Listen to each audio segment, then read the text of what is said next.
Welcome back, everybody. It's time now to wrap up our tribute to the immortal Hulk Hogan, and as I talk about some of my favorite moments and matches from Hulk Hogan's incredible professional wrestling career. Now, some of my favorite matches from Hogan's career, it had to be no introduction. I had to go back to the 1994 Bash at the Beach pay per view, where where Hulk Hogan and Ric Flair squared off for the WCW title.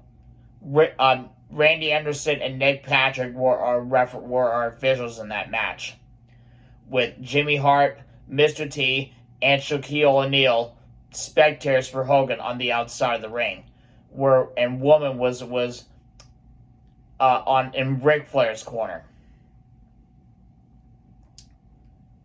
and Mr. T and Shaq ejected Woman from ringside, which allowed Hulk Hogan to knock Flair down with the big boot and then the leg drop, and Nick Patrick counted the 1, 2, 3 on Flair, and that allowed Hulk Hogan to become the WCW champion for the first time in his professional wrestling career. So that was a great part of the 1994 Bash at the Beach that took place in Orlando. The second match, well, it had no introduction there. It was WrestleMania 18 back in 2002, where it was an icon versus icon match, which resulted in which included two major icons in professional wrestling, Hulk Hogan and The Rock. And boy, it was an icon versus icon matchup. It was a dream match for both The Rock and Hogan, and sadly, The Rock got the victory. And the third matchup, we had to go back to WrestleMania 6, back I think in 1990, I believe. Yeah, it was 1990, where Hulk Hogan defended his WWF title against the Ultimate Warrior, which Hogan and Warrior became huge friends throughout their legacy. And thankfully enough, it was a great matchup, but it was the Ultimate Warrior getting the win over Hogan, which allowed the Ultimate Warrior to become the WWF champion. And boy, that was a really exciting match, and the Rogers Center in Toronto really hosted WrestleMania 6 very well. And then the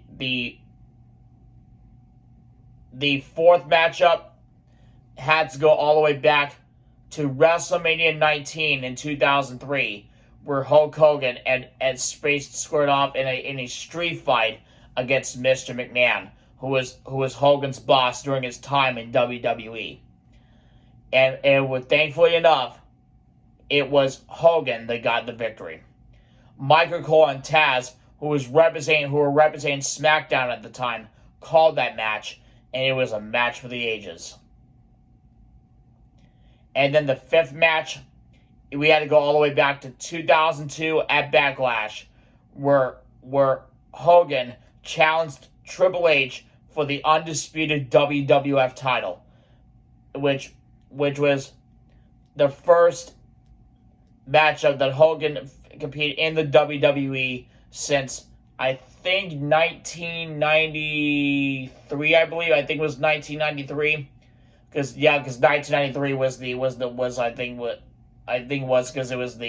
the last WWE match that Hogan had in the 90s was when he defended the WWF title against Yokozuna.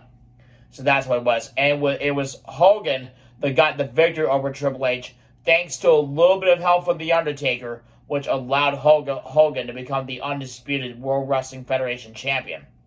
So that was a great matchup. Those were some of my favorite matches and incredible moments from Hogan's legendary career.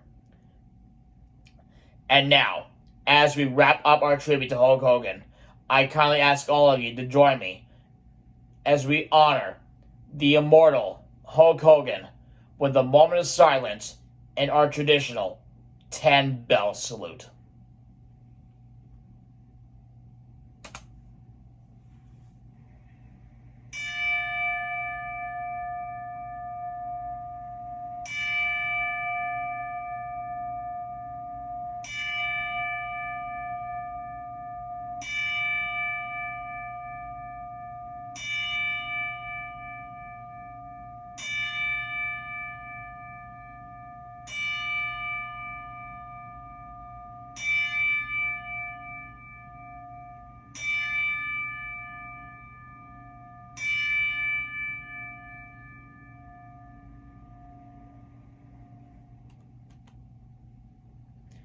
Thank you. And that, ladies and gentlemen, will conclude our tribute to the legendary WWE Hall of Famer, the immortal Hulk Hogan. I want to thank everyone for watching. I know this is a sad time for us to be a huge fan of WWE and for WCW and for TNA most importantly. But Hulk Hogan may be gone, but Hulkamania will still live forever. And we will see you all in the next video coming soon. Not sure what it will be yet, but you'll be the first to know when you see it. So, see you next time. And thank you, Hogan, for the wonderful memories you had with all of us as professional wrestling fans, announcers, and wrestlers. You are truly one of a kind. Rest in peace, brother. See you next time.